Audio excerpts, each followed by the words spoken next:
যদি চৈতন্য ঈশ্বরং ন বিদু সর্বশাস্ত্রজ্ঞা অপি ভ্রমন্তি তে জনা। কলিযুগ পাবন অবতার, পরম প্রেমময়, প্রেম পরতত্ত্ব সীমা, রাধা মাধব মিলিত তনু, পরম করুণা বরুণালয়, শ্রী শ্রী শচীনন্দন নদিয়া বিহারী গৌরহরি, পরম পাবন পতিত উদ্ধারণ, পতিত তারণ চিন্তামণি দাতা শিরোমণি, পরম কারণিক পরম দয়াল শ্রী নিতাই চাঁদের মহন কম্পায়, শ্রী শ্রী গান্ধার্বিকা গিরিধারীর অহৈতুকী করুণায়, বঙ্গবসুন্ধরা বাগেরহাটা স্থিত ভক্তগৃহ শ্রীমন্দির অঙ্গনে ভুবন পাবন বিশ্বমঙ্গল কলিযুগের যুগধর্ম জীবধর্ম শ্রী শ্রী মহানাম যজ্ঞের গন্ধাদি মাঙ্গলিক অধিবাস শ্রীপর্বে ভাগবতীয় ভক্তিযজ্ঞের যে পরম আয়োজন, সেই পরম আয়োজনে এই মহামহেন্দ্রক্ষণে অস্মদীয় জীবন সর্বস্ব জীবনধন প্রাতঃস্মরণীয় পরম বন্দনীয় শ্রী শিল গুরু মহারাজের রাতুল আতুল পাবন পদার বিন্দে পরার্ধ কোটি দণ্ডবৎ প্রণতি। ইতিপূর্বে যিনি অমীয় অমৃত হরিকথা সিঞ্চনে আমাদের তাপিত হৃদয় অমৃত সিঞ্চন করলেন, সেই স্বামীজি মহারাজ সহ আজকের অনুষ্ঠানের যিনি পুরোধা সেবাচার্য, এই মহান যজ্ঞের আচার্য প্রবর, তার চরণ কমল পাদ পদ্মে বারংবার ভুলণ্ঠিত সাষ্টাঙ্গে দণ্ডবৎ প্রণতি। সমাগত বৈষ্ণবজন, মহাপ্রভুর প্রিয় ভক্তগণ, কথা প্রেমিক সুধীজন, শ্রদ্ধাশীলা ধর্মশীলা দেবীমূর্তি মাতৃগণ, সকল ভক্তচরণে দিন অতি দিনের সশ্রদ্ধ দণ্ডবৎ প্রণতি। অচৈতন্য মৃদং বিশ্বং যদি চৈতন্য ঈশ্বরম ন বিদু সর্বশাস্ত্রজ্ঞা অপি ভ্রমতি তে জনা। দেখুন,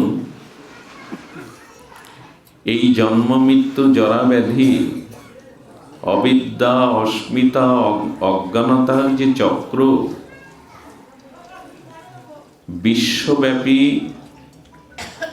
এই মায়ামুগ্ধ জন্ম মৃত্যু জরা ব্যাধি চক্রের মধ্যে যে জীব যতদিন না শ্রীকৃষ্ণ চৈতন্য শ্রীমান মহাপ্রভুর আর কৃপা করুণা কটাক্ষ ভাজন না হচ্ছেন, তো নিখিল শাস্ত্রেও যদি তার পাণ্ডিত্য থাকে, তবু সংসার চক্র হতে তিনি কোনোদিন নিবৃত্ত হবেন না, যদি নিতাই চৈতন্যের করুণা দৃষ্টিকারবতী না পড়ে। অচৈতন্য মৃদং বিশ্বং, জন্ম মৃত্যু জরাব্যাধি কাল কবলিত অজ্ঞান অবিদ্যার দ্বারা আমরা মায়ামুগ্ধ। শুধু শাস্ত্র জ্ঞানের দ্বারা, নিখিল শাস্ত্রের জ্ঞানও যদি আমি প্রাপ্ত হই, তবুও এই সংসার নিবৃত্তি কখনো হবে না, যদি নিতাই চৈতন্যের একান্ত কৃপা করুণা ভাজন না হই। এই জন্য প্রথমেই আমরা শ্রীমান মহাপ্রভু নিতাই চাঁদের অহৈতুকী কৃপা করুণা দৃষ্টি প্রার্থনা যাচনা করে হরিকথার শুভারম্ভ করব।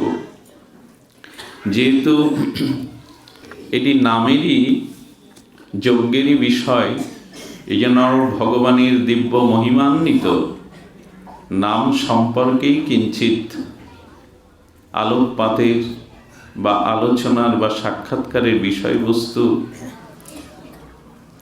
আমরা আস্বাদনে ব্রতী হব।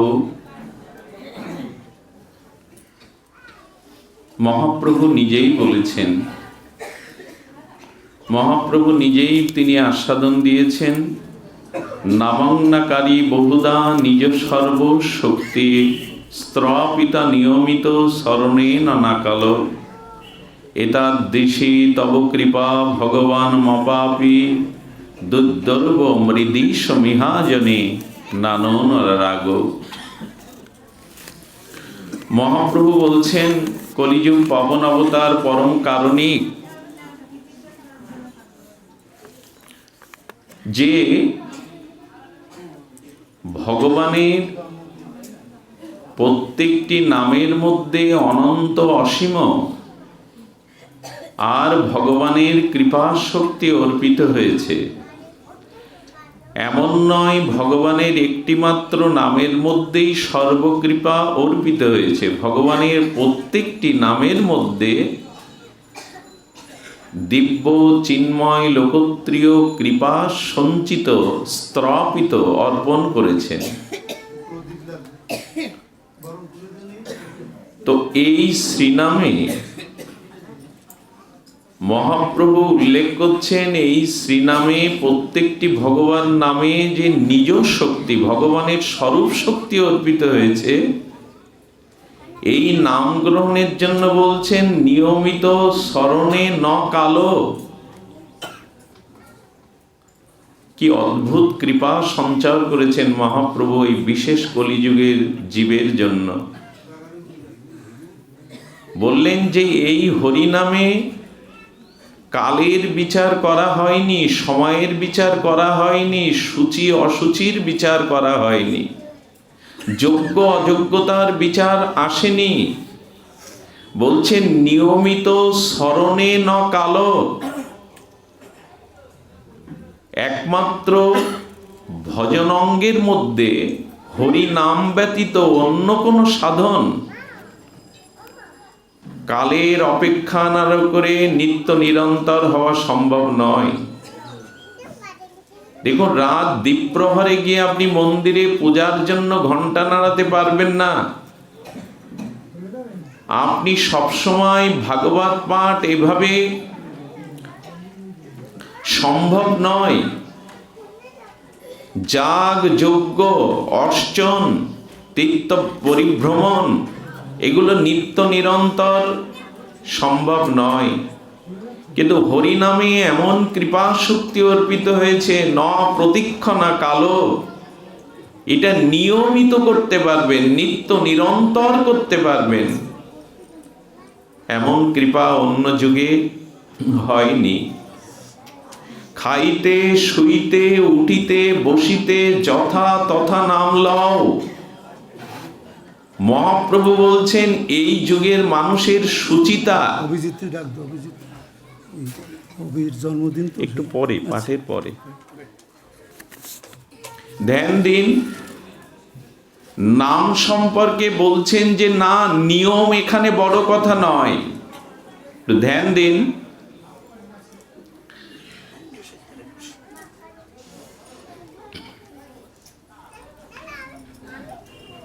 কৃষক যদি বীজ খেতে বপন করতে গিয়ে আর সেই বীজ ছুঁড়ে ছুঁড়ে দেয়,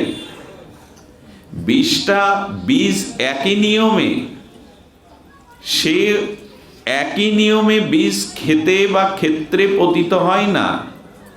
আপনারা লক্ষ্য করবেন যে উল্টো হয়ে পড়ে, সোজা হয়ে পড়ে, বীজ যেভাবে পড়ুক, বীজ যখন অঙ্কুরিত হবে তখন বীজের শাখাগুলো কিন্তু সবাই ঊর্ধ্বমুখী হবে।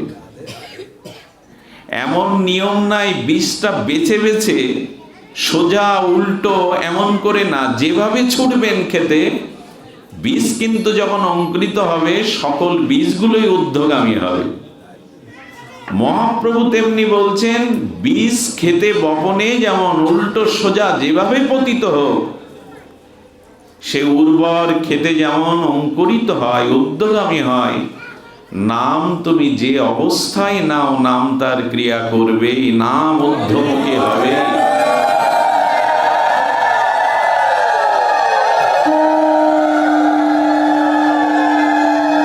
এই জন্য ভগবানের দিব্য ভগবানের দিব্য নাম এমন করে নিতে হবে, তেমন করে নিতে হবে, এইভাবে ন কাল, ন প্রতীক্ষ, ন নিয়ম। আচ্ছা, ভগবানের অন্য কোনো মন্ত্র শক্তি এভাবে নেওয়া যায় না। আপনারা জানেন, যারা গায়ত্রী মন্ত্র জপ করেন, উপনয়ন না নিলে গায়ত্রী মন্ত্রের অধিকার জন্মায় না। গায়ত্রী মন্ত্র প্রসিদ্ধ, উপনিষদ বেদের এই প্রসিদ্ধ যে গায়ত্রী মন্ত্র, ওং ভূর্ভুবস্সঃ তৎসবিতুর্বরেণ্যং ভার্গদেবস্য ধীমহি ধিয়ো ইয়ো ন প্রচোদয়াৎ, এটি রাত্রে জপ করা যায় না। এটি উপনয়নধারী ছাড়া এটি জপ করবার তার অধিকার নেই। এটি আপনি উপযুক্ত পবিত্র শুচিশুভ্র না হয়ে এই গায়ত্রী জপ করতে পারবেন না। কিন্তু শ্রী ভগবানের নামে এমন করুণা কৃপা শক্তি করে দিয়েছেন, বলছেন নিয়মিত স্মরণে ননা কালো। এখানে নিয়ম বড় নয়, এখানে ভাবটিকেই বড় করা হয়েছে। আপনি যে অবস্থায় ভগবানের নাম নিচ্ছেন, বীজটি যেমন সোজা উল্টো যেভাবে ক্ষেত্রে পতিত হোক সে অঙ্কুর হয়। ভগবানের নাম আপনি যে রূপে নেবেন, কিন্তু অন্য নাম এভাবে নেওয়ার নিয়ম নাই। যেমন ওঙ্কার, এই বেদের প্রণব, বেদের সার, বেদের বীজ মন্ত্র, পরম ব্রহ্মের অক্ষর রূপ ওঙ্কার, এটিও যোগ্যতার দাবি রাখে, সুচিতার দাবি রাখে, পবিত্রতার দাবি রাখে। কিন্তু শ্রীমান মহাপ্রভু বলেছেন না, যে কোনো অবস্থায় তুমি নাম নিতে পারো। নামের প্রতি কেন মহাপ্রভুর এত করুণা জানেন? আপনাদের সাধুমুখে শ্রবণ করা আপনাদের প্রত্যেকের অনুভূতি আছে, তবু বলবো, মহাপ্রভু অতি করুণার মহা অবদানে নামটি দিলেন এই জন্য যে বর্তমান সময়ে আমাদের অন্য কিছু করা সম্ভব নয়, একরকম নয়। আমরা যাগ যজ্ঞ তপস্যা ধ্যানাদি যে জ্ঞানযোগের কথা শুনেছি, দেখবেন নাম সম্পর্কে একটা কথা বলা হয় যে যারা নৈয়ায়িক, যারা জ্ঞানী, প্রায়শ যারা বেদজ্ঞ, যারা জ্ঞান মার্গে যাদের বিচরণ, এরা প্রায়শ বলে যে নাম একটি দুর্বল ভজন, সাধারণ ভাবাবেগ যাদের, তাদের জন্যই নাম সাধন। একটু ধ্যান দিন শব্দটার দিকে। জ্ঞানীদের অভিমত এরকম যে যারা তপস্বী, যারা জ্ঞানী, যারা ধ্যানী, এরা প্রণব, গায়ত্রী বা যে শাস্ত্রের জ্ঞানমার্গ, সেই জ্ঞানমার্গের যারা নৈয়ায়িক আচার্যগণ, তারা প্রায়শ বলে বসেন যে হরিনাম ভাবাবেগধারী সাধারণ মানুষের জন্য। তাদের বেদের স্মৃতি নাই, তাদের অপরোক্ষ জ্ঞান নাই, তাদের গায়ত্রী সম্পর্কে ধারণা নাই। এই জন্য এই সাধারণ মানুষগুলো উদ্ধারের জন্য আর কি করবে, তারা হরিনাম গ্রহণ করে। মহাপ্রভু খণ্ডন করেছিলেন এ কথা। খবরদার, কেউ যেন মনের ভুলেও এরকম চিন্তা না করে যে হরিনাম এটি সহজসাধ্য ভাবাবেগধারী সাধারণ মানুষের জন্য। কিন্তু ধ্যান, যোগ, জ্ঞানমার্গটা ব্রহ্মজ্ঞ জ্ঞানীর জন্য নয়। এই খণ্ডন করার জন্য মহাপ্রভুর ৩৫ বছর পূর্বে গৌরগণ মধ্যে অগ্রগণ্য নামাচার্য হরিদাসকে মহাপ্রভু পাঠিয়েছিলেন। 1371 বঙ্গাব্দে এই বঙ্গজননীর কোলে, অবিভক্ত ভারতে এই বঙ্গজননীর কোলে বুড়ন গ্রাম, আধুনা যেটা ক্যাড়াগাছি নামে খ্যাত, সোনাইয়ের তীরে, এখানেই নামাচার্য ঠাকুর হরিদাস এসেছিলেন মহাপ্রভুর 35 বছর পূর্বে। এই হরিদাস কে? ইনি ব্রহ্মার অবতার। আর আপনারা সকলেই জানেন বেদের বক্তা ব্রহ্মাই। বেদ বক্তা আর কেউ না, ব্রহ্মাই বেদব্যক্তা, ব্রহ্মাই প্রজাপতি, তিনি বেদ বক্তা, আদি গুরু। সেই ব্রহ্মা যখন হরিদাস হয়ে এলেন, মহাপ্রভু জগৎকে দেখালেন ব্রহ্মার থেকে বড় জ্ঞানী বেদবক্তা কেহ তো নাই। সেই ব্রহ্মা হরিদাস হয়ে এসে মহাপ্রভু শিক্ষা দিচ্ছেন, যারা বলে, যারা জ্ঞানী, যারা ধ্যানী, যারা নৈয়ায়িক আচার্য, হরিনাম ভাবাবেগধারী সাধারণ মানুষের আবেগ, এই কথা মহাপ্রভু খণ্ডন করবার জন্য ব্রহ্মাকে হরিদাস রূপে এনে দেখালেন যে ব্রহ্মাও যদি হরিদাস হয়ে হরিনামকেই আশ্রয় করে, ব্রহ্মা বেদ পাঠ করেননি, হরিদাস বেদযজ্ঞ তপস্যা করেননি, একমাত্র হরিনামই ছিল হরিদাসের জীবনের একমাত্র ব্রত। সেই ব্রহ্মারূপী হরিদাসকে দিয়ে মহাপ্রভু জানালেন ব্রহ্মাও যদি হরিনাম গ্রহণ করে, এটা সাধারণ আবেগধারী মানুষের ভজন নয়, বরঞ্চ পরম জ্ঞানী যারা, পরম ধ্যানী যারা, পরম বিজ্ঞ যারা, তারাই হরিনাম গ্রহণ করে, সাধারণের জন্য এটা নয়। ব্রহ্মা হরিদাস হয়ে নাম নিলেন এই জন্য। আর মহাপ্রভু হরিদাসকে কি বলছেন দেখুন, নাম গ্রহণ ছাড়া হরিদাস তীর্থ পর্যটন, হরিদাস ঠাকুর বেদ পাঠ, শাস্ত্র, এগুলি ঠাকুর হরিদাসের মধ্যে অনুশীলন ছিল না, ছিল 3 লক্ষ নিষ্ঠার সহিত নাম। সেই মহাপ্রভু হরিদাসকে কি বলছেন শুনুন। কেউ যেন মনে না করে যাদের শাস্ত্র জ্ঞান নেই, যাদের বিচার শক্তি নেই, যাদের তপস্যা নেই, তারাই কেবল এই সহজতর হরিনাম ভাবা বেগে আশ্রয় করে না। আজ বেদ বক্তা ব্রহ্মা হরিদাস রূপে এসে জানালেন যে ব্রহ্মাও হরিনামে মাতাল হয়ে, মাতোয়ারা হয়ে আজ জগৎকে শিক্ষা দিচ্ছেন নামই শ্রেষ্ঠ সাধন। মহাপ্রভু বলছেন, প্রভু কহে তোমায় স্পর্শী পবিত্র হইতে হরিদাস, তোমাকে আলিঙ্গন দিতে গেলে কেন তুমি পিছিয়ে যাও? আমি তোমাকে স্পর্শ করছি আমি পবিত্র হব বলে। ভগবানের নাম যিনি নিত্য নিরন্তর গ্রহণ করেন, মহাপ্রভু হরিদাসকে বলছেন প্রভু কহে তোমায় স্পর্শী পবিত্র হইতে। মহাপ্রভুর মধ্যে অপবিত্র কিছু আছে কি? রাধা কৃষ্ণ মিলিত তনু। বললেন তবু হরিদাস, তোমার যে নামে নিষ্ঠা, তোমার মধ্যে যে দৈন্য, সেটি আমার মাঝেও নাই, তাই আমি তোমাকে স্পর্শ করছি আমি পবিত্র হব বলে। হরিদাস ঠাকুরকে সম্মুখে রেখে মহাপ্রভু বলছেন, সারাক্ষণ করো তুমি চারিবেদ অধ্যয়ন, দ্বিজন্যাসী হইতে তুমি পরম পাবন। হরিদাস, তুমি সর্বক্ষণই বেদ অধ্যয়ন করো, তুমি সর্বক্ষণই যজ্ঞ তপ সাধন করো, তুমি দ্বিজন্যাসী হইতে পরম পাবন। এ কথা মহাপ্রভু শ্রীমুখে বলছেন। ওই হরিদাস তো ঘটা করে সন্ন্যাস নেননি।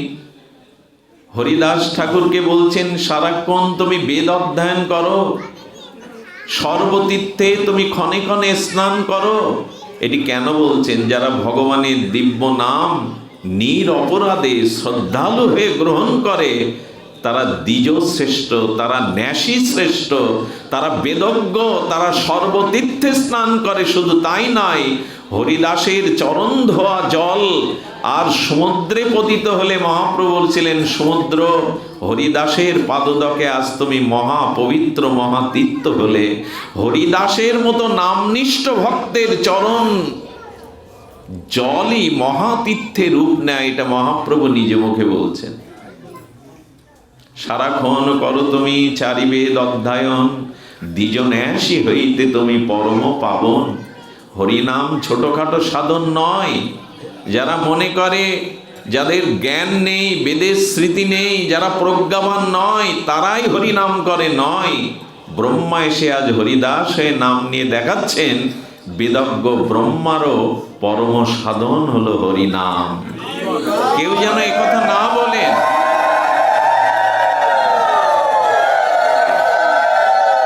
আচ্ছা, লক্ষ্য করুন, মহাপ্রভুর এই যুগধর্ম, প্রত্যেকটি জীবের ধর্ম, হরিনামের কেন মহিমা আপনার সকলেই আপনাদের অনুভূতিতে আছে। ধ্যান দিন, ধূপ ধরাতে হবে না বাবা। সকলের অনুভূতিতে আছে। এই যুগের জন্য তপস্যা সম্ভব নয়। আপনাদের হতে পারে, এই মাদিস অভাজন যখন ধ্যান করতে বসে না, ধ্যান সম্ভব কি? যাবতীয় রাজ্যের অনন্ত কুসংস্কার বিষয় চিন্তায় সে হাজির হয়। 10 মিনিট মন স্থির করে রাধা মাধবের চরণ চিন্তা করতে পারি না, তো সেখানে তপস্যা আমাদের দ্বারা কি করে সম্ভব? আরে একাদশীর দিনে একটা বেলা উপোস থাকতে পারি না, তাদের দ্বারা ক্ষুধা তৃষ্ণা ত্যাগ করে যুগ যুগান্তর তপস্যা কি করে সম্ভব? 3 ঘন্টা এক আসনে বসাও আমাদের পক্ষে এখন সম্ভব নয়, মেরুদণ্ড সোজা করে। তার দ্বারা তপস্যা কি সম্ভব? কঠোরতা, তপস্যা, যজ্ঞ করবেন কিভাবে? আরে অগ্নিহোত্র যজ্ঞ, হোম যজ্ঞ, এটি বৈদিক বিধান, কিন্তু মন্ত্রের শুদ্ধতা, ঘৃত শুদ্ধতা এবং আচার্যের শুদ্ধতা এগুলি দুর্লভ হয়ে পড়েছে। দেখুন, কিছু মনে করবেন না, শীতকালে তো শীতের পোশাক পরতেই হবে, কাল বদলালে এই পোশাক ত্যাগ করে আবার গরমের পোশাক পরতে হবে। তো যদি কালের গতিতে, কালে চক্রে আমাদের পোশাক বদলাতে হয়, মহাপ্রভু যেন বললেন এই বিশেষ কলিযুগে যজ্ঞ তপস্যার পোশাক বদলে হরিনামের পোশাক পরো, কারণ বদলেছে সময়, সময় বদলেছে। তোমার পক্ষে যজ্ঞ তপস্যা সম্ভব নয়। এই জন্য মহাপ্রভু বলেছেন নাস্তেব্য, নাস্তেব্য, নাস্তেব্য। কেন 3 বার বললেন জানেন? এক নাস্তেব্য, সত্যের তপস্যা নাস্তেব্য সম্ভব নয়। ত্রেতার যজ্ঞ নাস্তেব্য সম্ভব নয়। দাপরের অর্চন এটিও নাস্তেব্য সম্ভব নয়।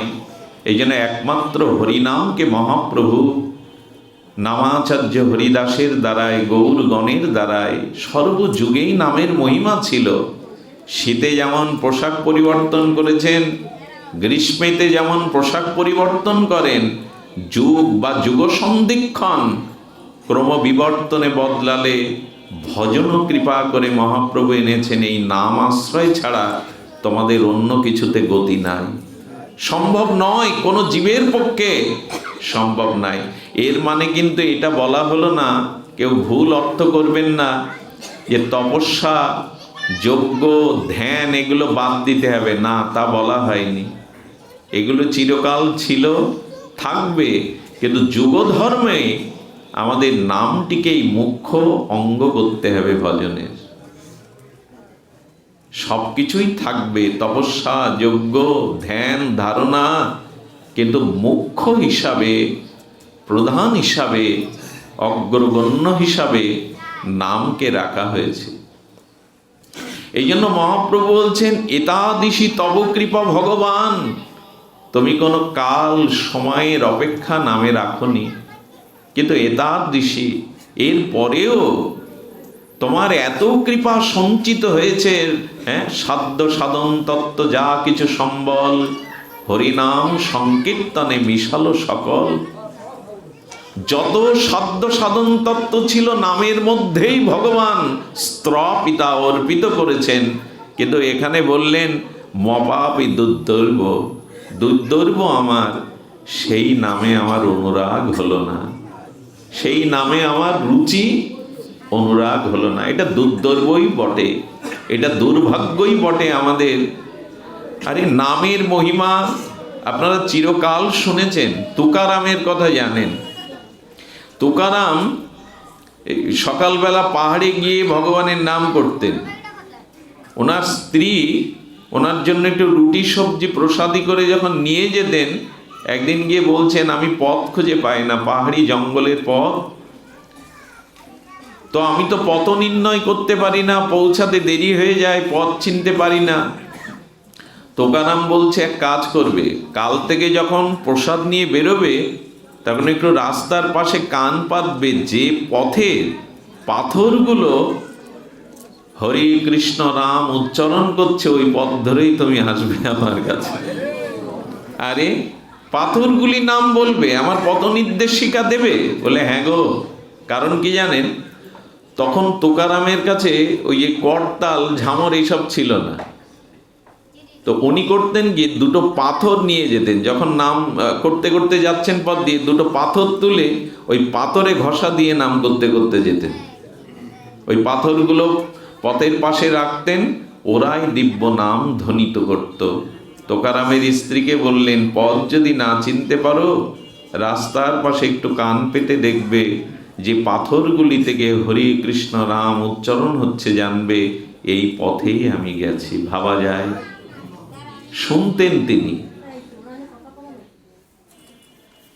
এটা বাচ্চাগুলিকে একটু শান্ত করো, এটা সরিয়ে দাও না, ওরা খেলা করছে, ওদের একজনকে সরিয়ে দাও।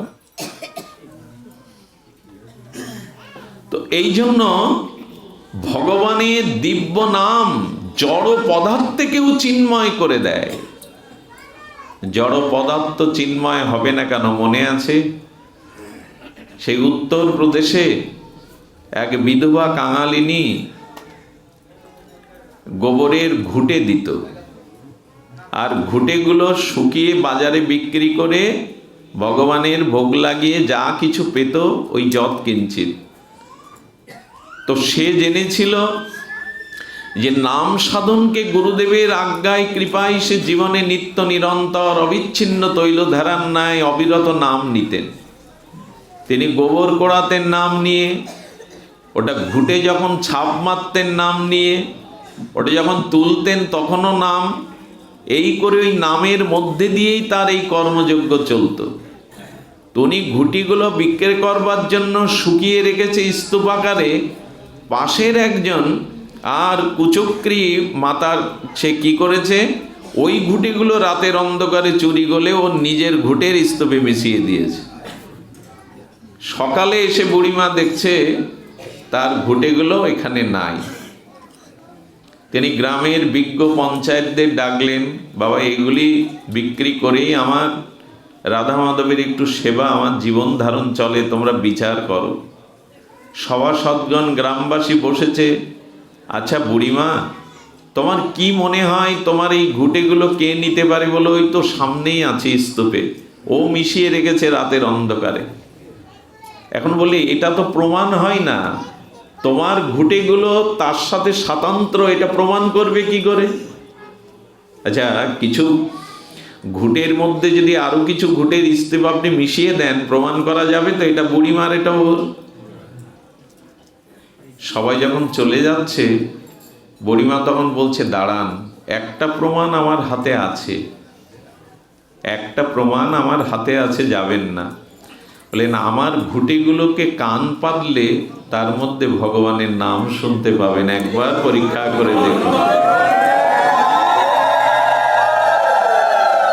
নামের প্রতি তার কি বিশ্বাস, নামের প্রতি তার কি বিশ্বাস। বলছেন যে আমার ঘুঁটিগুলোর মধ্যে কান পাতলে নাম পাবেন। তাকে পাগলিনী ভেবে আর স্মৃতিশক্তি নাই ভেবে সবাই চলে যাচ্ছেন। বললো, বাবা একবার দেখো না কান পেতে।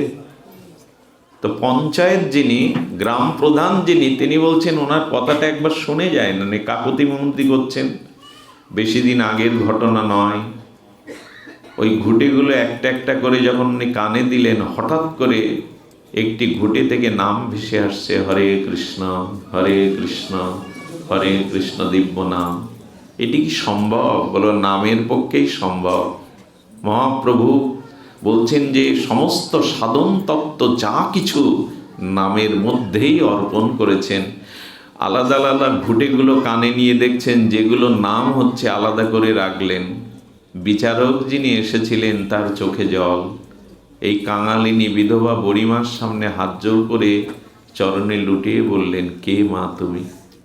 কাঙালিনী বেশে, ভিখারিনী বেশে কে তুমি, যার হাতের ছোঁয়ায় ঘুঁটেগুলো থেকেও, এই জড়বস্তু থেকেও নাম উচ্চারিত হয়, কে তুমি?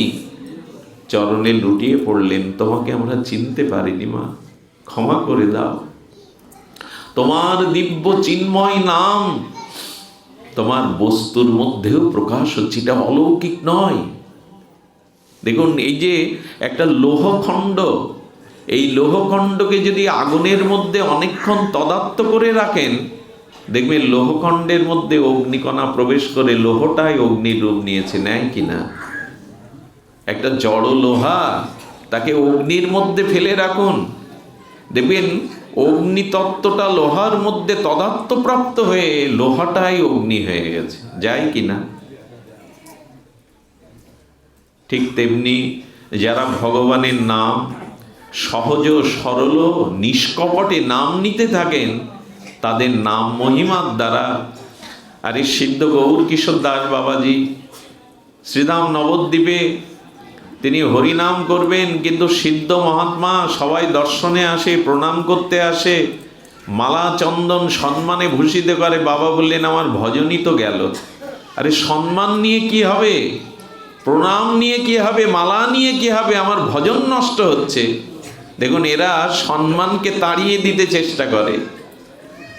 আমার মতো মাদি স্বজনরা তো সম্মান পাওয়ার জন্য ব্যস্ত, আর এদের সিদ্ধ মহাত্মা তবু ভজন নষ্ট হচ্ছে বিদায় বললেন, দেখ তো, ওই ঝোপঝাড়ের মধ্যে 15 দিনের একটা বাথরুম ছিল, ভেঙে চুরে পড়েছে, ওটাতে কেউ ব্যবহার করে না 10 বছর, ওইটা একটু ঝাড়ু দিয়ে জল ছিটিয়ে ওখানে একটা বসার জায়গা করে দিত, কেউ যাতে আমাকে দেখতে না পায়।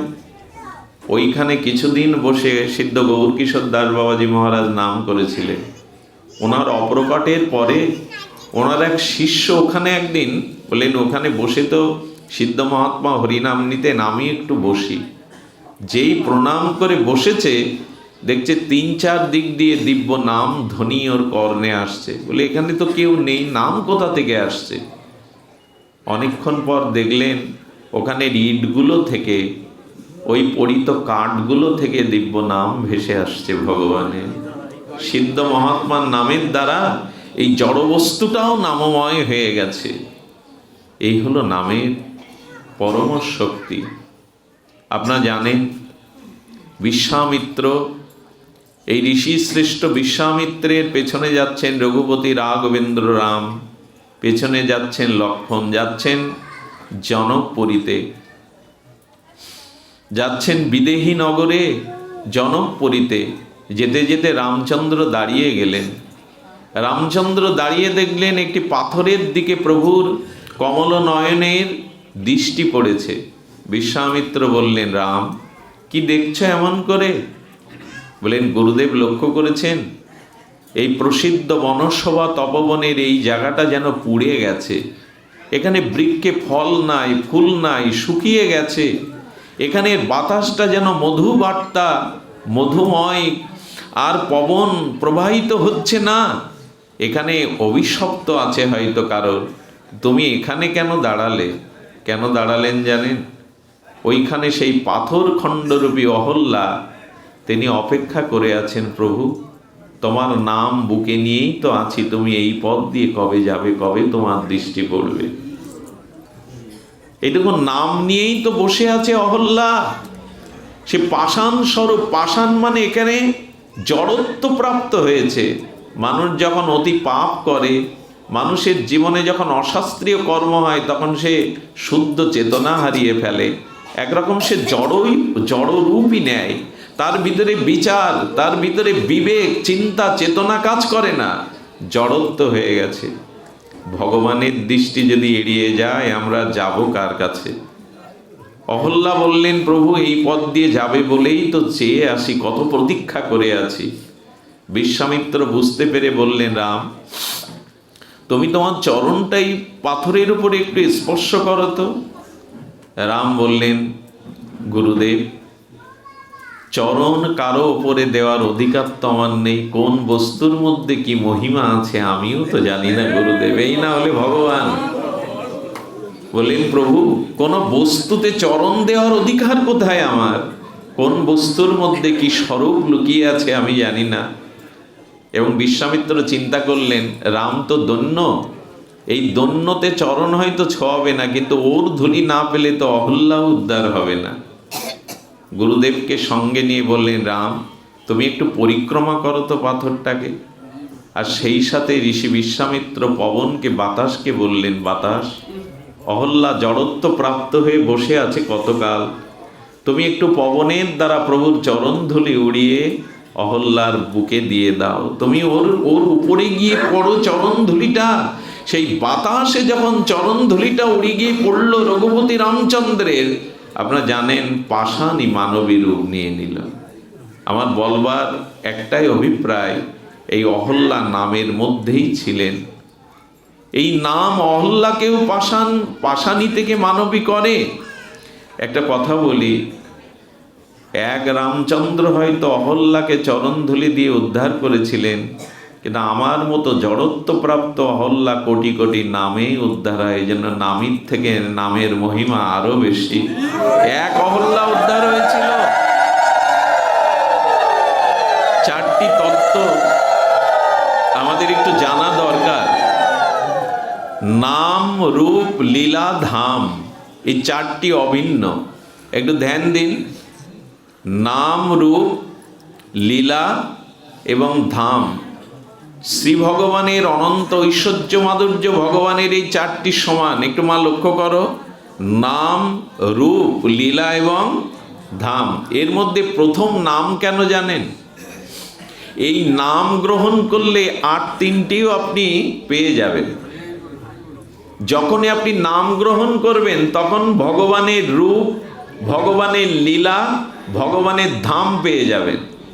আচ্ছা, এখানে আমি তাপসবাবুকে যদি না চিনি, অথচ যদি বলি তাপসবাবু এখানে আসুন, আমি ওনাকে চিনি না, নামটাই শুধু উচ্চারণ করলাম, উনি আসবেন কিনা? অর্থাৎ নাম নিলে নামের সাথে সাথে রূপ এসে হাজির হয়। এই চারটি তত্ত্ব এক, নাম, রূপ, লীলা, ধাম।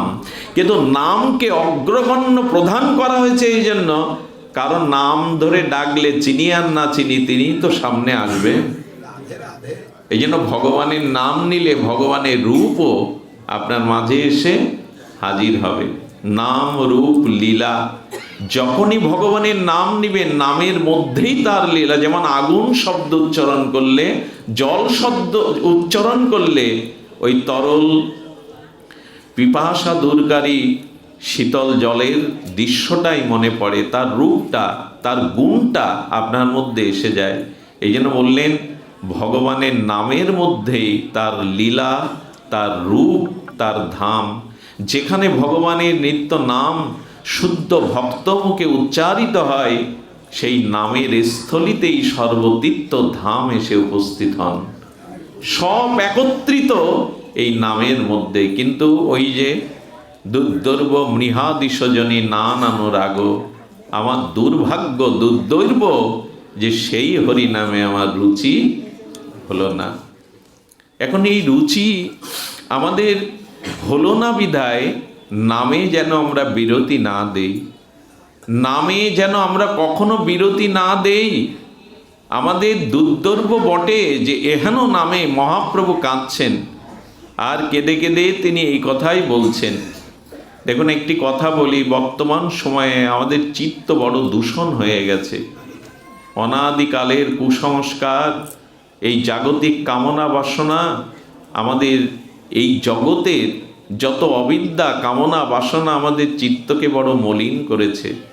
আমার মনে পড়ে, অনেকটা দূষিত জলে একটা স্ফটিক দানা দিলে, ফিটকিরি দানা দিলে জলটা কি হয় বাবা? পরিষ্কার হয় কি না?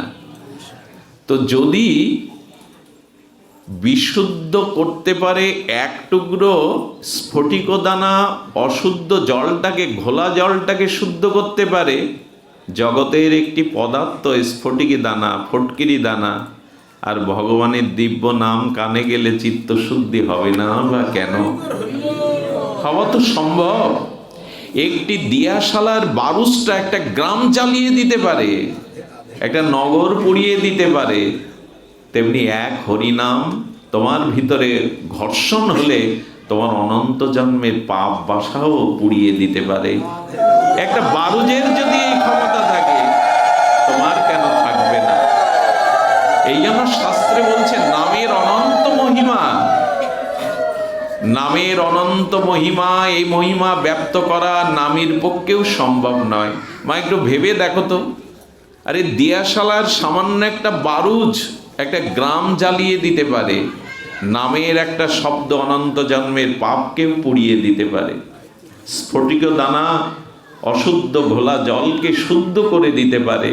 তেমনি হরিনাম হৃদয়ে গেলে সে হৃদয় শুচি শুদ্ধ হবেই হবে। শাস্ত্র এই জন্য বললেন যে দেখো আপনার নামের প্রাধান্য দেখুন। গুরু মহারাজ বলেছেন যারা পূজা অর্চন করে তারা জানেন পঞ্চদেবতার অগ্রগণ্য অগ্র পূজাটা কে পায়? পঞ্চদেবতার পূজার আগে কার পূজা করা হয়? সিদ্ধিদাতা গণেশের। কেন এত দেবতা থাকতে গণেশের পূজাটা আগে কেন? শিব তো ওনার পিতা, তার পূজা নয়, বিষ্ণুর নয়, সূর্যের নয়, অগ্রগণ্য পূজার অধিকার গণেশের কেন? এর কারণ হলো একবার সকল দেবতাদের মধ্যে জাতীয় একটা তর্ক উঠল যে কে আগে অগ্রে পূজা পাবে, আগে কার পূজা হবে। তো ভগবান শঙ্কর বললেন দেখো অগ্র পূজা হতে গেলে কার উপরে একটা পরীক্ষায় আমি তোমাদের দেই, যারা পৃথিবীটাকে সবার আগে পরিভ্রমণ করে আসতে পারবে অগ্র পূজা সেই পাবে। আচ্ছা দেবতারা যেমন কার্তিক যদি বেরোয় ময়ূর নিয়ে বেরোবে, প্রত্যেকের তো বাহন আছে, কিন্তু সব থেকে খর্বকায়, সব থেকে ছোট এবং একটু ধীর গতিতে যিনি চলেন তিনি হলেন গণেশ। সবার শেষে যখন বেরিয়েছে তখন নারদজি সামনে,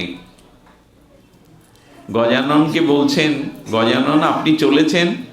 বলে হ্যাঁ, পৃথিবী পরিভ্রমণ করতে আসলে তিনি অগ্রে পূজা পাবে, দেবতারা সব বেরিয়েছে আমিও বেরিয়েছি। বলে আপনি যেভাবে চলছেন না মুশিক নিয়ে, তাতে আর আপনার পৃথিবী ভ্রমণ করে অগ্র পূজা পেতে হবে না।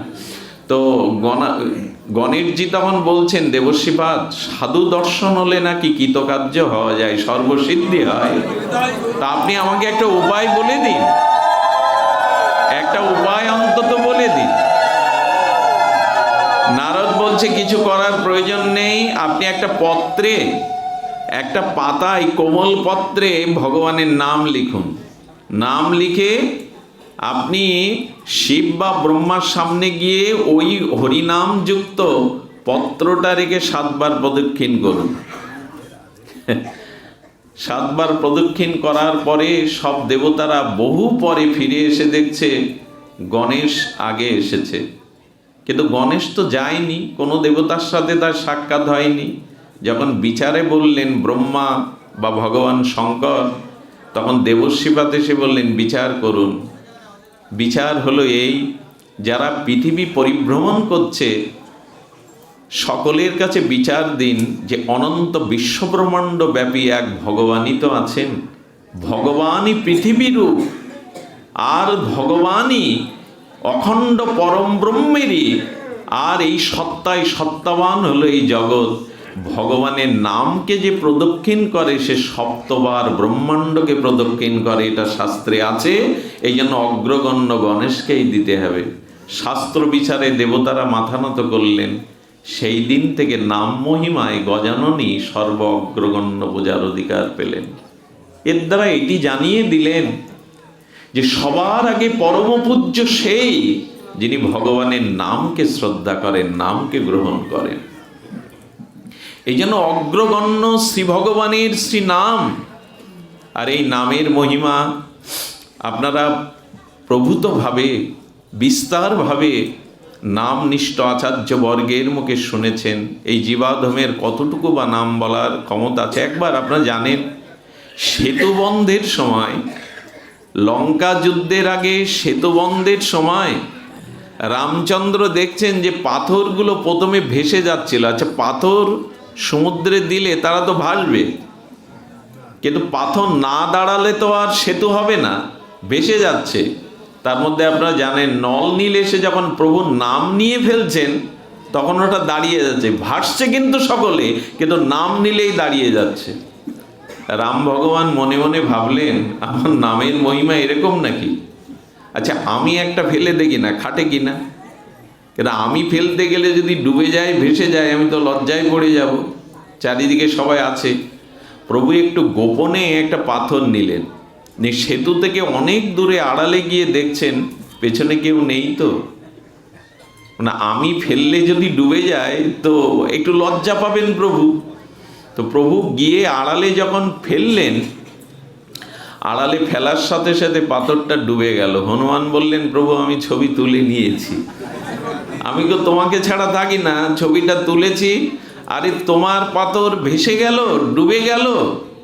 রাম বললেন, আর যাই হোক, কাউকে বলো না হনুমান, এটা তুমি কাউকে বলতে যেও না। প্রভু আমি তো এটা এখন ওই কি বলে, এখন তো পোস্ট করে দেয়, আমি জানিয়ে দেবো সবাইকে। বললেন, প্রভু এভাবে ফেলতে নাই, তুমি আমার সাথে এসো। রামচন্দ্রের হাতে পাথর দিলেন, হনুমান তাতে রাম নাম লিখে দিলেন। বললেন, প্রভু এবার ফেলো। সেই নাম মহিমা অঙ্কিত পাথরটাই দাঁড়িয়ে গেল, ভেসে গেল। প্রভুর চোখে জল এলো। হনুমানকে বললেন, হনুমান আমার থেকে আমার নামের মহিমা অনেক অনেক গুণ বেশি।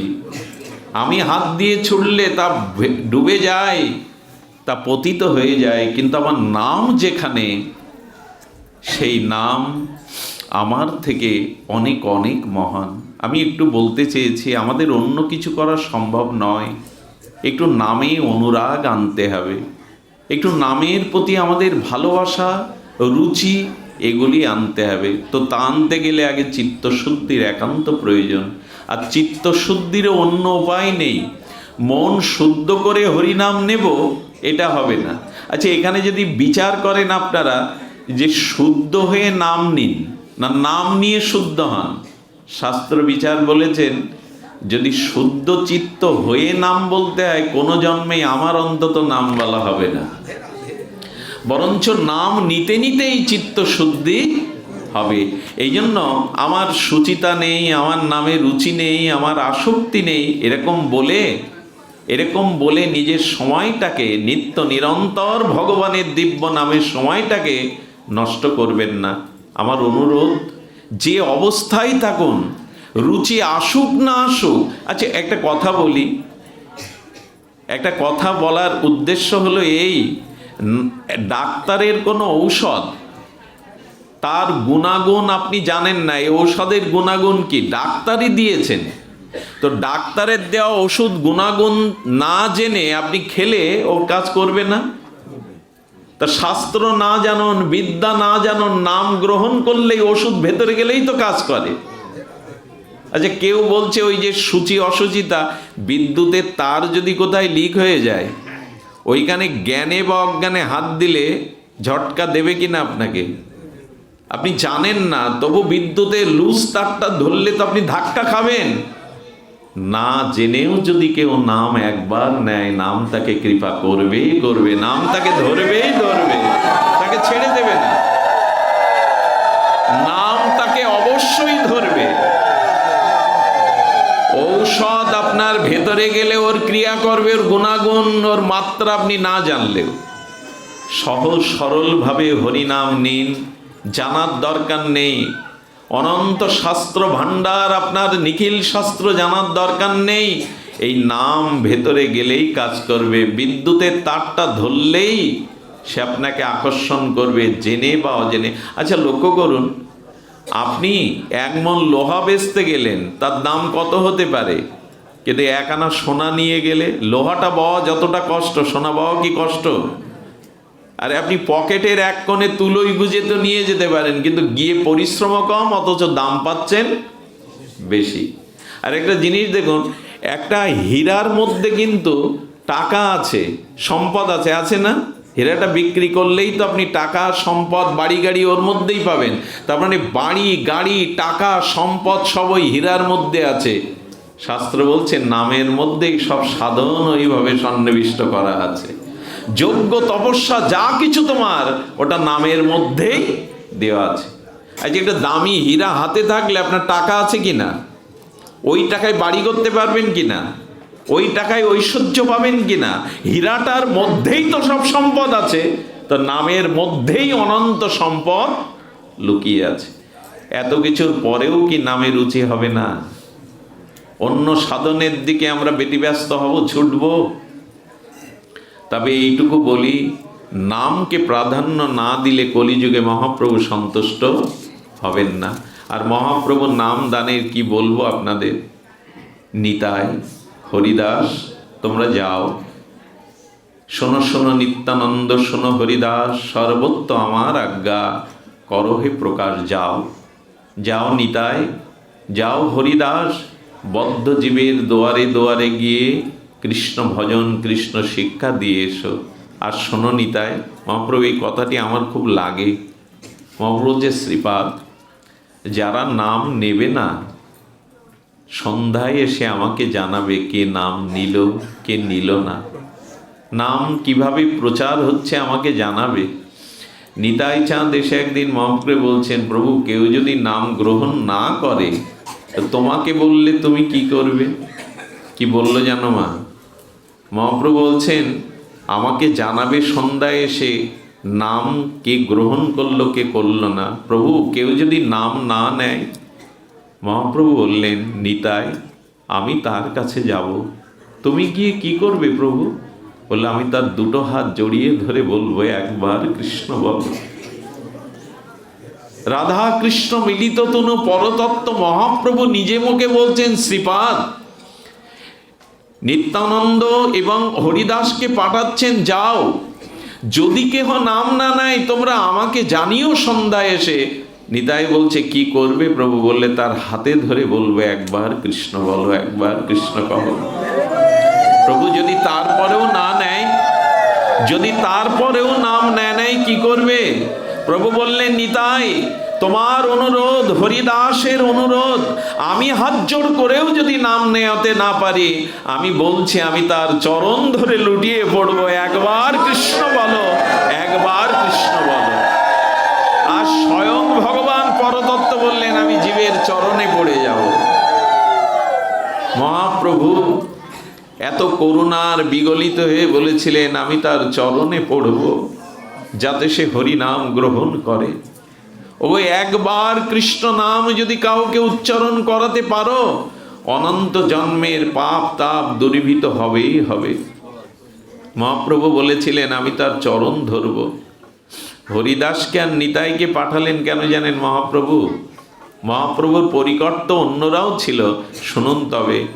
নাম কাদের দ্বারা প্রচার হলে সেই প্রচার সার্থক হয়। হরিদাসকে পাঠিয়েছিলেন মহাপ্রভু যে তোমার মতো দৈন্য প্রধান নিষ্কিঞ্চন বৈষ্ণব দেখলে তাদের মুখে কৃষ্ণ নাম আপনিই আসবে।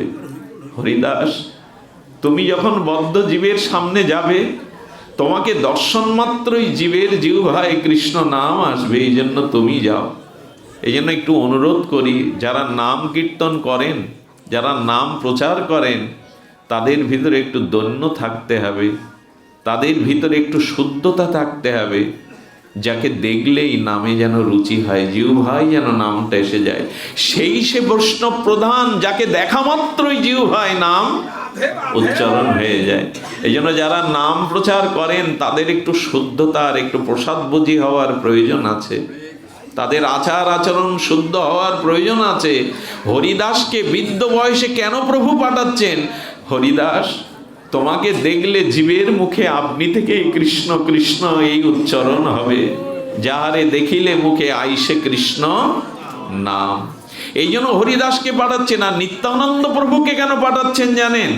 যেই বদ্ধজীব কৃষ্ণ নাম উচ্চারণ করবে, হে নিতাই, ওই নামের মধ্যেই তুমি ব্রজ প্রেম, রাধা প্রেম দিয়ে দেবে, নামের মধ্যেই তুমি রাধা প্রেম দিয়ে দেবে, রাধা প্রেম দিয়ে দেবে। তবে হ্যাঁ, একটা অনুরোধ করি আপনাদের, নামে যদি প্রেম হতে হয়, নামে যদি চিত্ত শুদ্ধি হতে হয়, মহাপ্রভুর এই ষষ্ঠ শ্লোকটাকে একটু অনুধাবন করে নাম করবেন। মায়েরা সকালে দেখবেন বাসনগুলো, পাত্রগুলো মাজে, ওতে পাউডারটা দিলেই কেবল পরিষ্কার হয় না, দু এক ফোঁটা জল দিতে হয়, জল দিয়েই ঘষলেই তবে পরিষ্কার হয়। মহাপ্রভু বললেন কেমন করে নাম নিতে হয় জানো? যদি কোনো ভিড়ের মাঝে, মেলার মাঝে মায়ের শিশু সন্তান হারিয়ে যায়, মা যেমন হারানো সন্তানকে খুঁজে পাওয়ার জন্য পাগলিনী ব্যাকুল হয়ে ক্রন্দন করতে করতে খোকাকে খোঁজে, এই সংসারে ভগবানের নামকেও সন্তান হারানো মায়ের মতো খুঁজো। যদি মায়ের মতো খুঁজতে পারো তবে পাবে। এই জন্য মহাপ্রভু বলছেন নয়ন গলদশ্রু, হরিনাম নিতে নিতে কবে আমার নয়ন প্রেমাশ্রু বরিশন হবে। এই নাম এভাবেই নিতে বলেছেন, নয়নং গলদশ্রু ধারায়া, কবে কৃষ্ণ বলতে গিয়ে আমার নয়নের দুটা প্রেমশ্রু বিগলিত হবে। নয়নশ্রু ধারায়া, এগুলো আবেগের কথা নয়, আসরকে মাতানোর জিনিস নয়। একটু চোখের জলে দর্শকরা মাতলো এই জন্য নয়। মহাপ্রভু বললেন নয়ন গলদস্রু ধারায়া বদনং গদগদর উদ্ধায়া।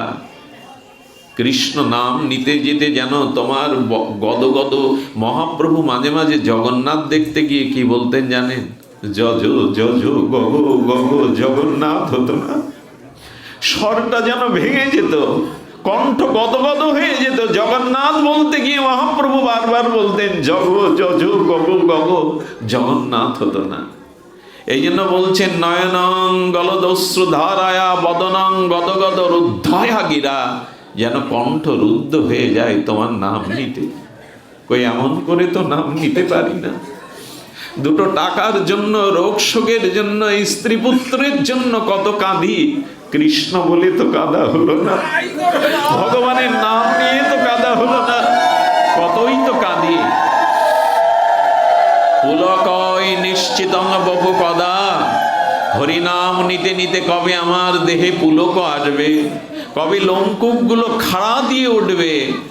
ঠাকুর নরোত্তম বলেছেন গৌরাঙ্গ বলিতে হবে, পুলক শরীর কই হয় না তো। প্রভুর নাম নিতে নিতে যেন পুলকই চিত বপুং, আমার বপু কবে লোমগুলো খাড়া দেবে। গৌরাঙ্গ বলিতে হবে পুলক শরীর, হরি হরি বলিতে নয়নে বহিনী। কবে এমন দশা আমার হবে যেদিন আমার দেহ পুলকিত হবে, নয়নে প্রেমশ্রু বিগলিত হবে, কবে গদগদ কণ্ঠ রুদ্ধ হয়ে আসবে তোমার নাম নিতে নিতে। প্রভু বলেছেন এইভাবে নাম নাও। শুধু যন্ত্রের মতো, মেশিনের মতো নিয়ম করে নিলে এতে প্রেম হতে বিলম্বিত হয়ে যায়। তব নাম গ্রহণে ভবিষ্যতি, কবে তোমার নাম নিতে গিয়ে আমার এরূপ দশা হবে। কবে এমনি করে নাম নিতে পারবো। আমাদের বড় বাবাজি মহারাজ, এই নামনিষ্ঠ বড় বাবাজি মহারাজের একজন সেবক, সারা জীবন তার শ্রী গুরুদেবকে সেবা করেছেন। এত সেবা ভিন্ন তিনি অন্য কিছু মনে প্রার্থনাও করেননি। বড় বাবাজি মহারাজ যখন দেহ রক্ষা করবে, শিষ্যের দিকে তাকিয়ে বললে, কিরে আমার কাছে তোর কিছু চাওয়ার নেই? বললেন, হে পরমারাধ্য, আপনার কাছে কি চাইব? বলে, তুই যদি বৈকুণ্ঠ চাস আমি তোকে বৈকুণ্ঠ গতি দিতে পারি। নাম সিদ্ধ বড় বাবাজি মহারাজ বলছেন যে আমি তোকে বৈকুণ্ঠ গতি দিতে পারি, চেয়ে নে। বললেন, চাইতে পারি, কথা দিতে হবে, আমি যা চাইবো আপনি তো আমায় দেবেন। বলেন, ওরে সারাটা জীবন ঘর সংসার দেহ সুখ ছেড়ে তুই আমার সেবা করেছিস, তোকে না দেওয়ার তো কিছু নেই, আমাকে এখনো বিশ্বাস করতে পারলি না? তবে হ্যাঁ, কথা দিলাম, চেয়ে নে, এই অপ্রকট বেলায় তুই যা চাইবে আমি দেব। গুরুদেবের হাতটা মস্তকে নে বললেন, তবে দিন। আপনি যেমন নিতাই বললেই আপনার চোখে ঝরো ঝরো অশ্রু ঝরে, আমাকে ওই সম্পদটা দিন যেন গৌর বলতে, নিতাই বলতে আমার নয়নে প্রেমাশ্রু বিগলিত হয়। আপনি আমাকে ওই সম্পদ দিয়ে যান। বাবাজি মহারাজ বহুক্ষণ নীরব থাকলেন। চোখ মুদ্রিত করে বহুক্ষণ নীরব থেকে একটা দীর্ঘ নিঃশ্বাস ছেড়ে কি বললেন জানেন? আমার যা কিছু সম্পদ আজ তোকে দিয়ে দিলাম, আমার যা কিছু নিতাই বলে কাঁদবার জন্যই তো জন্ম ছিল। সেই থেকে উনি যখনই নিতাই বলতেন, গৌর বলতেন, ওনার প্রেমাশ্র বিগলিত হয়ে যেত। এই জন্য মহাপ্রভু বলছেন, নয়ন গলদস্রু ধারায়া, কবে তোমার নাম নিতে নিতে, কবে তোমার নাম নিতে নিতে আমার এমন দশা হবে। হ্যাঁ, গৌরাঙ্গ বলতে যেন হৃদয় দেহ পুলকিত হয়, হরি বলতে যেন নয়নে প্রেমশ্রু আসে।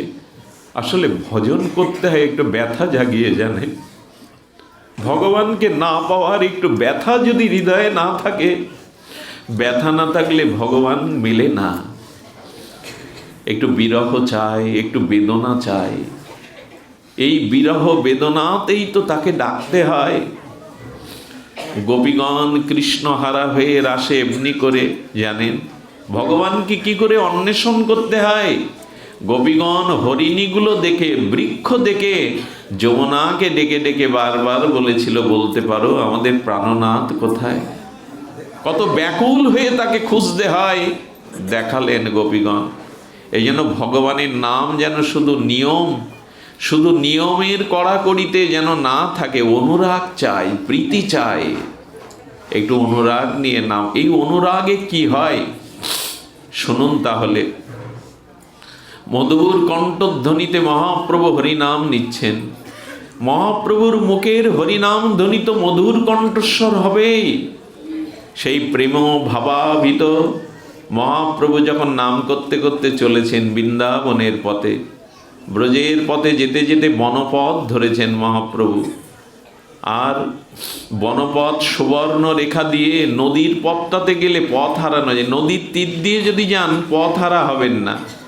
সুবর্ণ রেখা ধরে মহাপ্রভু চলেছেন ঝাড়িখণ্ড জঙ্গলের পথে।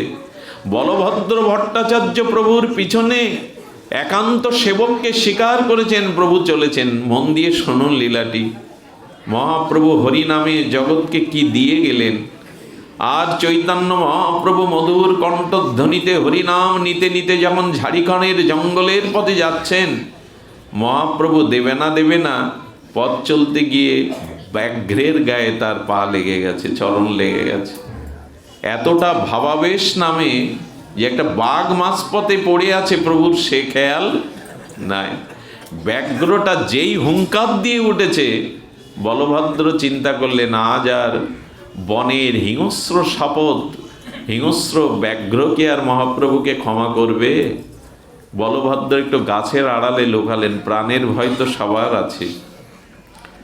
যে দৃশ্য দেখেছিলেন বলভদ্র ভট্টাচার্য, দেখুন বাঘের গায়ে পা লাগলো। আচ্ছা, কারো গায়ে চরণ লাগলে এখন অনেকেই এটা মানেন না।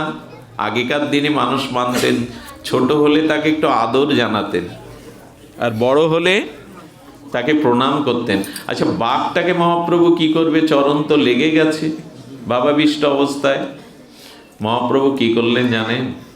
এই করুণায় অবতীর্ণ মহাপ্রভু, করুণার আধার আশ্রয়, মহাপ্রভু বাঘের হুঙ্কার শুনে হাত বাড়িয়ে পেছলেন না, এক পা দুপা করে এগোচ্ছেন আর বলছেন আয় রে আয় আয়। পৃথিবীতে এমন প্রেমের দান, এমন করুণার অবদান কোনো ভগবৎ স্বরূপে কোনো অবতার কর্তৃক হয়নি। মহাপ্রভু ব্যাঘ্রের দিকে হাত বাড়িয়ে বলছেন, কত জন্মের কত অপরাধে এই সাপাত সংকুল প্রাণী হয়েছে সাঁই, আয়না একবার কৃষ্ণ বল। আচ্ছা, শ্রীকৃষ্ণ ভগবান আর বৃন্দাবন চন্দ্র লতাপাতাকে, বৃক্ষকে প্রেম দিয়েছেন, এটা আমরা জানি। তাই বলে ব্যাঘ্রকেও প্রেম দেবে? এই জন্য তো মহাপ্রভু ব্যাঘ্রের দিকে এগোচ্ছেন আর বলছেন আয় একবার কৃষ্ণ কহ। বাঘ বলবে তো, বাঘ বলবে তো। কৃষ্ণ বলতে বললে হিংস্র সাপাত সংকুল এই জন্তু বলবে তো? মহাপ্রভুর চোখের দিকে তাকিয়ে ব্যাঘ্রের মুহূর্তেই তার প্রেমতনু হরিনাম ধ্বনিতে ব্যাঘ্রের যে হিংস্রতা, জন্ম জন্মান্তরের সংস্কার দূরীভূত হলো। বাঘটা সজল চোখে বলছে, প্রভু হরি বলা জন্ম তো দাওনি, কৃষ্ণ বলবার জন্য জিহ্বা আছে, কণ্ঠস্বরে তো উচ্চারণ হয় না। মহাপ্রভু যেন বারবার বলছেন একবার কৃষ্ণ কহ। আপনারা লক্ষ্য করবেন, জিহ্বা সকল প্রাণীর আছে, কিন্তু কৃষ্ণ বলা একমাত্র মানুষের জিহ্বায় ছাড়া অন্য প্রাণীর জিহ্বায় হয় না। এই জন্য আমাদের জিহ্বাটাকে কাজে লাগাতে হবে। শূকর কুকুরগুলো তো কৃষ্ণ বলতে পারে না, সাপ ব্যাঙগুলো জিহ্বা আছে বলতে পারে না, আমাদের জিহ্বায় কেন হয় জানেন? এটা হরি ভজনের জন্ম বলে, দুর্লভ জন্ম বলে। এই জন্য আপনারা জানেন, আপনারা যখন নগর কীর্তনে যাবেন দেখবেন সন্ধ্যাবেলায় কোনো গৃহে হরিনাম হচ্ছে উচ্চস্বরে, বা নগর সংকীর্তনে পয়লা বৈশাখে আপনারা নগর কীর্তনে বেরিয়েছেন যজ্ঞের শেষে, দেখবেন কিছু কিছু কুকুর আছে ওই খোল করতাল নামের ধ্বনি শুনে ওরা চিৎকার করে কি বলে জানেন? ওগো, আমার কণ্ঠ তোমাদের থেকে উচ্চস্বর আমার কণ্ঠ, কিন্তু কৃষ্ণ বলার চেষ্টা করেও তো বলতে পারছি না। চিৎকার করে কুকুরগুলো, ওরা বলতে পারে না, জানিয়ে দেয় ওগো আমাদের জিহ্বা আছে, কণ্ঠ আছে, কিন্তু হরি বলবার ভাগ্য আমাদের নেই। তোমরা যখন পেয়েছো, জিহ্বাটাকে অলস রেখো না। মহাপ্রভু বলার সাথে সাথে কি বলবো আপনাদের, বাঘ দুটি হাত তো প্রভু মানুষের ছাড়া কাউকে দেননি, ওরা সামনের দুটো পা মহাপ্রভুর ভাবে তুলেছে, দুপায়ে দাঁড়িয়ে তুলেছে। যেই বাঘের এই দশা হয়েছে, আর 6টা বাঘ এলো, 7টা বাঘ এলো, কত হরিণের দল এলো, সর্প এলো, ময়ূর এলো, বন্য প্রাণী হস্তি এলো। এক অভিনব সংবাদ। 500 বছরের ইতিহাসে মাত্র এ জাতীয় প্রেম দান, এ জাতীয় নামের মহিমা কোনো ভগবৎ স্বরূপে, কোনো কালে, কোনো লীলাতে এটি সম্ভব হয়নি। কি করলো জানেন? ব্যাঘ্র নাচতে লাগলো, হরিণ নাচতে লাগলো। মহাপ্রভুর প্রেম হরিনামে বাঘ আর হরিণ একসাথে আলিঙ্গন করে চুম্বন করতে লাগলো। কে বা কবে এ দৃশ্য জগতে দেখিয়েছে? কে বা কার এ দৃশ্য দেখিয়েছে? অনন্যে কৃষ্ণ নামে ব্যাঘ্র হরিণ চুম্বন করছে। শুধু চুম্বন করছে না, সাপগুলো আসছে, হরিণগুলো দাঁড়িয়েছে। যদি এই কথার প্রমাণ নিতে চান, ঝাড়খণ্ড জঙ্গলের বিলুটি গ্রামে চলে যান। সেই বিলুটি গ্রামে সাপের এসেছিল, আর হরিনামে পাথরগুলো গলে গিয়েছিল। সেই পাথরের ওপরে সর্প আসার চিহ্নটা আজও আছে, হরিণের চরণ চিহ্ন, এমনকি ব্যাঘ্রের চরণ চিহ্ন আছে। শুধু কি তাই, মহাপ্রভু যে জায়গায় এই প্রেমদান লীলা করেছিলেন, ওই পাথরগুলো গলে গিয়ে প্রভুর দীর্ঘ চরণটা, ওখানে এখনো 2টো চরণের ছাপ রয়ে আছে বিলুটি গ্রামে। আমার কি মনে হয় জানেন? বাঘের হলো, সাপের হলো, পাথরও গলে গেল, হলো না শুধু আমার। যে নামে পাথর গলে গেল, মহাপ্রভুর চরণ চিহ্নটা আজও বুকে ধারণ করে আছে পাথর। মহাপ্রভু কীর্তন করতে করতে যেমন পাথরে গড়িয়েছেন, তুলোর পেজার মতো হয়ে গেছে পাথরগুলো, এখনো সেই চিহ্নগুলো সাক্ষী দিচ্ছে যে ভগবানের নামে পাথরও গলে গেল, শুধু গলল না আমার হৃদয়। কত জন্মের অপরাধ থাকলে, কত জন্মের কঠিনতা থাকলে পাথর গলে যায়, কিন্তু নামে হৃদয় গলে না। চৈতন্য চরিতামৃতে অবশ্য বলে আছে, বহু জন্মের অপরাধ থাকলে কৃষ্ণ নামে প্রেম আসে না, জল আসে না। কৃষ্ণ নামে প্রেম না হয় অঙ্কুর, জানিও দেহে আছে অপরাধ প্রচুর। অনেক অপরাধ আছে কি না? এই জন্য কৃষ্ণ বললেও জল আসে না, প্রেমশ্রু বিগলিত হয় না। পাথর গলে গেল, গলল না শুধু আমার হৃদয়। হিংস্র ব্যাঘ্র ভগবানের নাম নিল, কিন্তু জিহ্বায় নাম এলো না। আর কবে বলবো গো? মৃত্যুর পরে বলহরি বললে তো আর সেদিন বলতে পারবো না। ওরা যতই বৈষ্ণবরা বলহরি বলুক, আমার আর বলা হবে না। আজ বলুন, যেটুকু সময় সামনে আসে, এ সংসারের কোনো কিছুই নিত্য নয়। এ সংসার বিদেশ। এটি এখান থেকে 60-70 বছর আগে পরিবারের কেউ আমার জীবনে ছিল না, 50 বছর পরেও এরা কেউ থাকবে না। এই জগতে কোনো কিছুই তো আমার অস্তিত্ব, আমার নিত্যতা নেই। একমাত্র ভগবানের নামটাই নিত্য। মনে আছে মহাপ্রভু একদিন ডাকছেন, গঙ্গাদাস ভক্তদের মধ্যে মহাপ্রভু বিষ্ণুকট্টায় শিবাসঙ্গনে বিষ্ণুকট্টায় বসে ডাকছে গঙ্গা দাস। এক বৃদ্ধ মহাপ্রভুর সামনে এসে দাঁড়ালো, ডাকের সাথে সাথে, প্রভু গঙ্গা দাস, তোমার মনে আছে সেদিনের কথা? প্রভু কোন দিনের কথা বলছেন? আমার তো স্মরণে নেই। গঙ্গা দাস, মনে আছে তোমার? বিধর্মীরা তোমার বাড়ি পুড়িয়ে দিয়েছিল। বলে, হ্যাঁ প্রভু মনে আছে। সেদিন ধর্ম রক্ষার জন্য তোমার স্ত্রীর হাত ধরে তুমি বাড়ি থেকে নেমে গিয়েছিলে। বলে, হ্যাঁ প্রভু মনে আছে। তারপরে কি হয়েছিল? বলে, নদীর ঘাটে এসে দেখলাম কোনো মাঝি নাই, কোনো খেয়া নাই। পেছনে যখন শত্রুতা আক্রমণের জন্য আসছে, তখন স্ত্রীকে বলেছিলাম, এসো গঙ্গায় ঝাঁপ দিয়ে মরবো, তবু ধর্ম ত্যাগ করতে পারবো না, জীবনে গেলেও ধর্ম ত্যাগ করতে পারবো না। সেদিন যখন তুমি ঝাঁপ দিতে গেলে গঙ্গাদাস, কি হলো? বলে, প্রভু কি বলবো, আচমকা এক তরুণ মাঝি নৌকা নিয়ে এসে বলল, গঙ্গাদাস ঝাঁপ দিও না, নৌকায় ওঠো।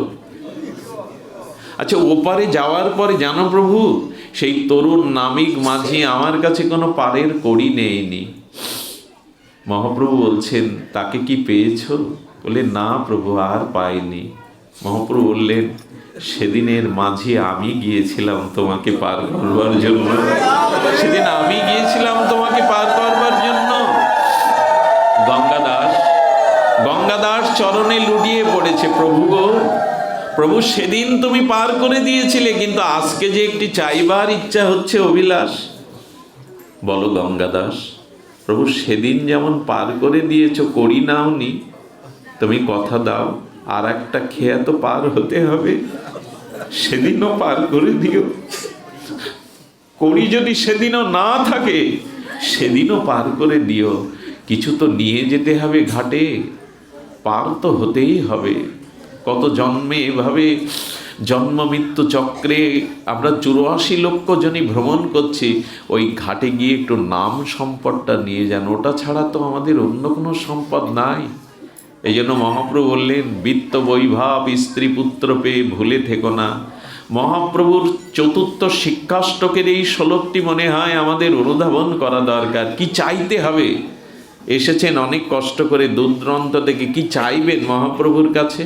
প্রভু সেটা নিজেই বলে দিলেন, ন ধনং ন জনং ন সুন্দরীং কবিতাং বা জগদীশ কাময়ে মম জন্মনি জন্মনীশ্বরের অহৈতুকী ভগবদ ভক্তি তৈ। এই মন্ত্রটাই আসুন হৃদয়ে স্থান দেই।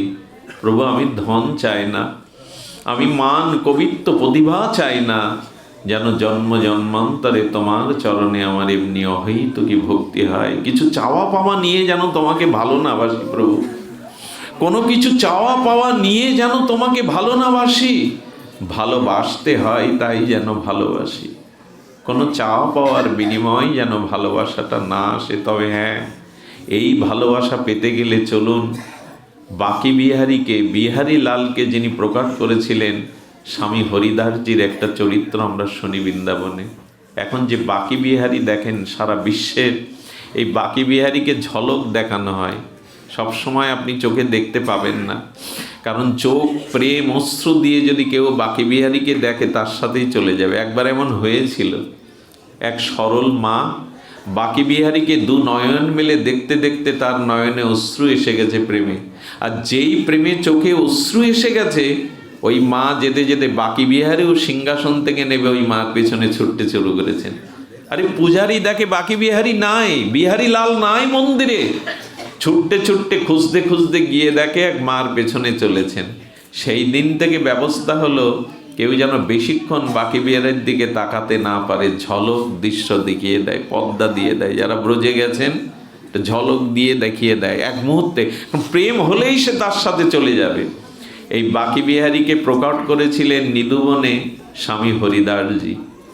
এই স্বামী হরিদাসজির জীবনে একটি ঘটনা আপনাদের বলি, এটি দরকার।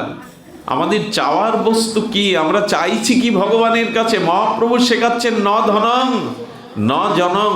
ধন জন কর্মফলে সুকর্মে পুণ্যের দ্বারা পেয়েছেন, কিন্তু এর পরেও চাইতে হবে তো ভগবানকে। এগুলি তো জীবনের সার্থকতা নয়। তো স্বামী হরিদাসজি বসে আছেন, একজন ওনার কাছে এসেছেন। কে তিনি, তার পরিচয় নিন। ইনি ছিলেন একজন ব্রাহ্মণ, কিন্তু কন্যাদায়গ্রস্ত পিতা হওয়ায় তিনি মেয়ের বিবাহ স্থির করেও অর্থের অভাবে বিবাহ দিতে অযোগ্য, আর তিনি কন্যাদায়গ্রস্ত অভিশাপ মাথায় নিয়ে ঘুরতেন। তো জম্বু পর্বতে গিয়ে, এটা লীলাটি অপূর্ব, জম্বু পর্বতে গিয়ে উনি বসে বসে ধ্যান করছিলেন। ওখানেই ছিলেন জাম্ববান। জাম্ববান ওনার তপস্যায় সন্তুষ্ট হয়ে একটা পরশ পাথর দিয়েছিলেন। যাও, এই পরশ পাথরটা তোমার কাছে 12 বছর থাকবে, 12 বছরের মধ্যে তোমার যা চাওয়া পাওয়া মিটিয়ে নিও। 12 বছর পরে কিন্তু তুমি একজন উপযুক্ত পাত্রকে এটা দিয়ে দেবে। যদি না দাও, তোমার কাছে 12 বছরের পরে একদিনও থাকবে না। এগুলো তো দিব্য। উনি এসে ওই পরশ পাথরের দ্বারা ধন জন অনেক কিছু প্রাপ্ত হলেন, সমাজের অনেক হিতকার কাজ করলেন, ঘাট বাঁধিয়ে দিলেন, পরের উপকার করলেন, মন্দির নির্মাণ করলেন। যখনই 10 বছর পড়লো, 11 বছর পড়লো, 12 বছরে চলে যাবে, তখন চিন্তা করছেন এটি আমি কার কাছে দেব, থাকবে না তো 12 বছর পরে। উনি বৈদ্যনাথ ধামে গেলেন। দেহঘরে বৈদ্যনাথ ধাম ভগবান শিবের একটি প্রসিদ্ধ স্থান। ওইখানে গিয়ে ভগবান শিবের ধ্যানে মগ্ন হয়ে বললেন, বলে দাও শঙ্কর, বলে দাও ভগবান শিব, আমি কাকে পরশ পাথর দেব? শঙ্কর দৈববাণীর দ্বারা বললেন, যাকে দিতে গেলে নিতে চাইবে না তাকে দেবে। পরশ পাথর যাকে দিতে গেলে অস্বীকার করবে তাকে দেবে। উনি তীর্থে তীর্থে আচার্যদের কাছে বলছেন, আমি দীক্ষা নিতে চাই আর দক্ষিণাস্বরূপ এই পরশ পাথরটা আপনাকে দিতে চাই। যেই বলে সব আচার্য রাজি হয়, স্নান করে এসো, আমি তোমাকে দীক্ষা দেব। বলে শিব ঠাকুর বলে দিয়েছে যে নিতে চাইবে না তাকে দেবে, এ তো সবাই চাইছে। উনি ঘুরতে ঘুরতে বৃন্দাবনে এই স্বামী হরিদাসজির নিধুবনে এলেন। এসে বললেন, বাবা অনেক ঘুরেছি, আমি এসেছি আপনার চরণ আশ্রয় করবার জন্য, আমাকে কি করে আশ্রয় দিন কৃপা করে। আর তার বিনিময় আমি এই পরশ পাথরটা আপনার হাতে সমর্পণ করতে চাই। খুব ধ্যান দিয়ে শোনো মা, কি চাইতে হবে জীবনে। তো স্বামী হরিদাসজি হেসে বললেন, চরণে এসেছো, আমি তোমাকে দীক্ষা দিতে পারি, কিন্তু প্রথম কাজ হলো পরশ পাথরটা যমুনায় ছুঁড়ে ফেলে দিয়ে এসো। বললেন, ভগবান শিব বলেছিলেন যে এটা চাইবে না তাকে দেবে, এতদিন পরে তবে পেলাম প্রভু, ইনি ফেলে দিতে বলছেন। আচ্ছা, যমুনায় গিয়ে ফেলবার আগে উনি অনেক চিন্তা, পরশ পাথর ফেলে দেব যমুনাতে, এই চিন্ময় বস্তুটি। অনেক ভাবনার পরে ফেলে দিয়ে সে মন্ত্র দিলেন। গুরুদেব বললেন, গাছতলায় বসে বসে হরি নাম করো, ওইখানে 3 ঘন্টা বহু নাম স্মরণ করো, লীলা চিন্তনের দ্বারা নাম করো। নাম আর কি করবে গো, মনে মনে সেই পরশ পাথরেরই চিন্তা, কেন ফেলে দিলাম, আরও কিছুদিন তো রাখলে হতো, এমন একটা চিন্ময় বস্তু ফেলে দিলাম। গুরু মহারাজ ডেকেছেন, কিরে কিরে নাম আসছে না, পরশ পাথর আসছে। প্রভু বললেন, ফেলেছিস বাইরে, ওরে মন থেকে এখনো ফেলে দিতে পারিসনি, যা মন থেকে ফেলে দিয়ে। আমরা বাইরে যতই ত্যাগ বৈরাগ্য দেখায়, মনে যদি বিষয় আসক্তি থাকে না, তাহলে প্রেম আসতে বাধা হয়ে দাঁড়াবে। এখানে একটা কালো পর্দা দিয়ে দিলে যেমন আমি আপনাদের, আপনারা আমার মুখদর্শন করতে পারবেন না। হৃদয়ে যদি ভোগ বাসনা প্রবল থাকে, তবে ভগবানের কৃপা পেতে বিলম্ব হবে, অন্তরায় হয়ে যাবে। বলে ওটা মন থেকে ফেলে দিয়ে আয়। উনি মন থেকে তাড়াতে পারছেন না, ওনার সাধন ভজনও ঠিক হচ্ছে না। ইনি সমর্থ গুরুদেব স্বামী হরিদাস হঠাৎ একদিন ডেকে বললেন, শোন রে, যমুনায় ডুব দিয়ে 2 করপল্লব দিয়ে যমুনার কিছু বালি তুলে আনতো আমার প্রয়োজন। উনি ভাবলেন হয়তো ওনার কোনো কাজে লাগবে। উনি যমুনায় ডুব দিয়ে 2 করপল্লব দিয়ে যখন বালি তুলেছেন, চোখের সামনে দেখছে বালি না, ওনার হাতে শত শত ওই পরশ পাথর ওনার হাতে। উনি বুঝতে পারলেন উনি আমাকে কেন তুলতে বলেছেন। বলে, ওরে, যে মাটিতে এসেছিস, যে স্থানে এসেছিস, এখানে প্রতিটি বালুকণার মধ্যে অলৌকিক পরশ পাথর লুকিয়ে আছে, কটা নিবি তুই? ওইটা ফেলে দিয়ে রাধারানীর চরণ পরশ পাতরের সন্ধান কর, ভগবানের নামরূপ পরশ পাতরের সন্ধান কর। তো আমাদের চিত্তে যতদিন ভোগ বাসনা প্রবল আছে, ততদিন বাইরে যাই করি না কেন অন্তরায় হয়ে যাবে। ভেতর থেকে একবার একথা ভগবানকে জানান, প্রভু ধন জন পুত্র আছে, কিন্তু আমি জীবনে যে তোমার কৃপা চাই প্রভু। এরা তো চিরস্থায়ী নয়, কোনো বস্তুই জগতে চিরস্থায়ী নয়, অনিত্য, দুঃখপ্রদ। তো ভগবানকে চাওয়ার মতো চাইতে হবে, আর এই নামকে যথাযথ রূপে ভাবের দ্বারা গ্রহণ করতে হবে। আপনাদের নাম সম্পর্কে শাস্ত্র বহু কথাই বলেছেন, সেই নাম শ্রুতিমাতা বারবার বলেছেন, আর মহাপ্রভু তো উদ্গত ঘোষণায় করেছেন, শুনো মিশ্র কলিযুগে নাহি তপযোগ্য, যে জনা কৃষ্ণ ভজে তার মহাভাগ্য। অতএব গৃহে তুমি কৃষ্ণ ভজ গিয়া, খুঁটিনাটি পরিহরি একান্ত হইয়া, সাধ্য সাধন তত্ত্ব যা কিছু সম্বল, হরিনাম সংকীর্তনে মিলিবে সকল। একটা অনুরোধ করি, আমাদের তাপস দাদাজি এর মধ্যেও এই যে ভগবানের নাম দিচ্ছেন, তো আমি আপনাদের একটু অনুরোধ করব, নামটা যেন শুধু আসরে না হয়, 24 প্রহর 56 প্রহরে শুধু যেন না হয়, প্রতিটি গৃহেই যেন ভগবানের একটু নাম হয়। এটাই মহাপ্রভু চেয়েছিলেন।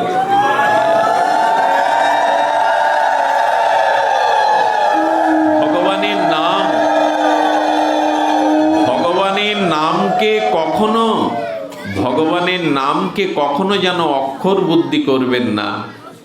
ভগবানের নাম, এই হরে কৃষ্ণ একটা অক্ষর, এই অক্ষর বুদ্ধি যেন করবেন না।